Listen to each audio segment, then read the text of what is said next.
Welcome back to St. Joseph's. I'm really looking forward to seeing you come back to church for periods of private prayer in the coming weeks as lockdown begins to ease a little and we begin to return to something a little nearer normal. But until then, our church will be opening as from Saturday for periods of private prayer over the weekend and throughout the week. Those times of private prayer will be published on the website and on the bulletin online, and I shall also put a poster here into the church door so people are aware.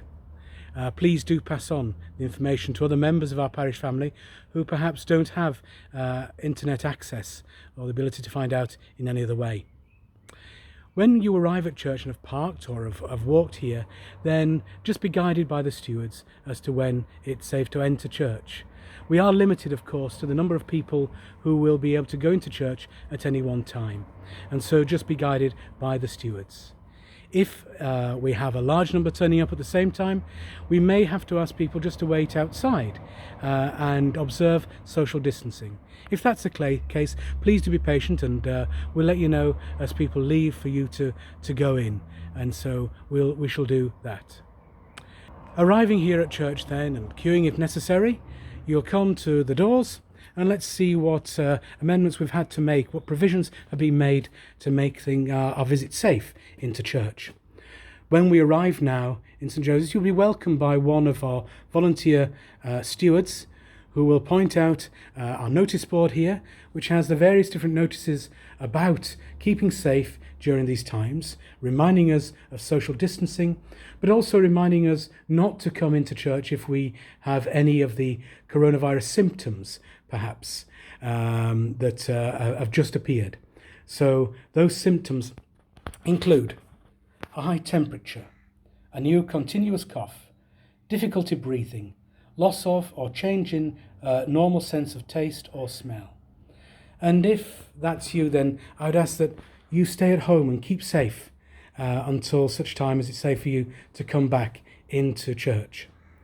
When you arrive in church then, you'll be invited then to use the sanitizing station to clean your hands with the hand sanitizing gel. You may have your own with you, and that's fine, but here is the sanitizing station, and there'll be various different containers there with sanitizing gel.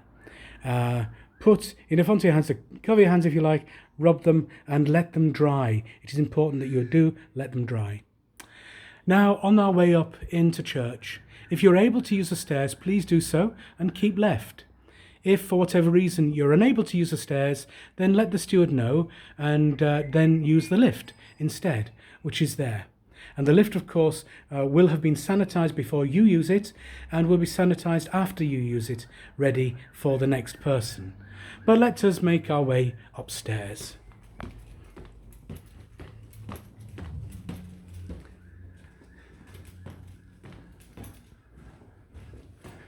When we get to the top of stairs, just be mindful of folks who are trying to leave the church.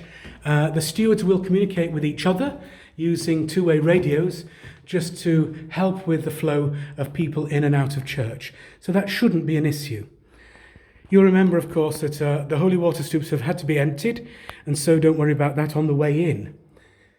When you arrive in church, first of all, on the left-hand side, you'll notice that there is a table with leaflets and prayerful leaflets ready for you to use if you so wish. If you would like to take one of those leaflets, please do so. But once you've finished with it, either take it home for use at home or else dispose of it in the bin. These have to be single-use leaflets, so please don't place them back into these trays on the table. Many of us like to light a candle when we come into church as a sign of our continuing prayer. So the way that this has to happen now at this stage is that you'll be invited just to take the candles you require, place your offering into the boxes, and then keep them with you until you go into church.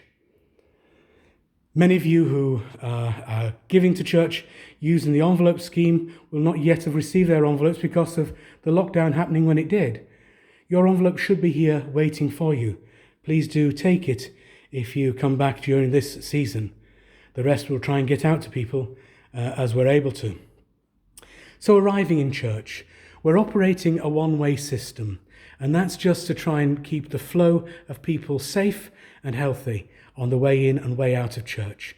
And so on the way in, we come in and we enter through the central aisle. Now, looking into our beautiful church, you'll notice that every other bench has been roped off. Those benches are not in use. And that's to allow just a certain number of benches in use during these periods to allow for social distancing and to keep people safe. And so please go to one of the benches which is available to you when you enter church. If you have brought candles, you may wish to go and light your candles first. And those candles stands are now one in front of the Sacred Heart and one in front of Our Lady, but they've been brought forward to make it easier to use. Return to your bench, mindful of other people moving in church, giving them distance, and then there is no rush. Take your time. Spend some time here in the house of the Lord, in our spiritual home here in St. Joseph's. So here we are. You'll notice that on each bench that is open and free, there is a little card to say, please sit here. And that's just so that we can be aware of where folks will be sitting, so that those seats can be sanitized once people leave and ready for the next person to come in to church. Looking at the front of church then, we can see the candle stand a little closer there, away in front of the Sacred Heart, and likewise on that side, in front of Our Lady. The side aisles, the transepts there, have been roped off for the moment, just to help with correct distancing and numbers in church. Once you've finished your period of private prayer, and as I say, there is no rush, then please do exit the church, not by the central aisle, but by the side aisles. So then, whichever side of church you're on, go to that nearest wall and you'll see the signposts directing you towards the back of church. So I shall choose this one, walking down the south aisle, coming now towards the back of church, being mindful and conscious of people who may well be coming into church at that same moment. Just be guided by common sense and courtesy, just to allow people to pass at a safe distance. And then, as we approach the exit, there is just in front of St. Joseph's image another sanitizing station. You are asked then to sanitize your hands once more upon leaving church. And then, once that is done, the steward will let you know when it's clear for you to go down the stairs and make your exit out of the church. As you see, we've tried to do all that we can in order to make a visit to St. Joseph's as easy, but as safe as it possibly can be. And I very much look forward to welcoming you back here, and as we work together prayerfully and practically until we're able to resume fully our life of worship, prayer and praise here at St. Joseph's. Thank you for listening to this. Please be assured of my continuing prayers for you, and of your charity, pray for me as well. Thank you.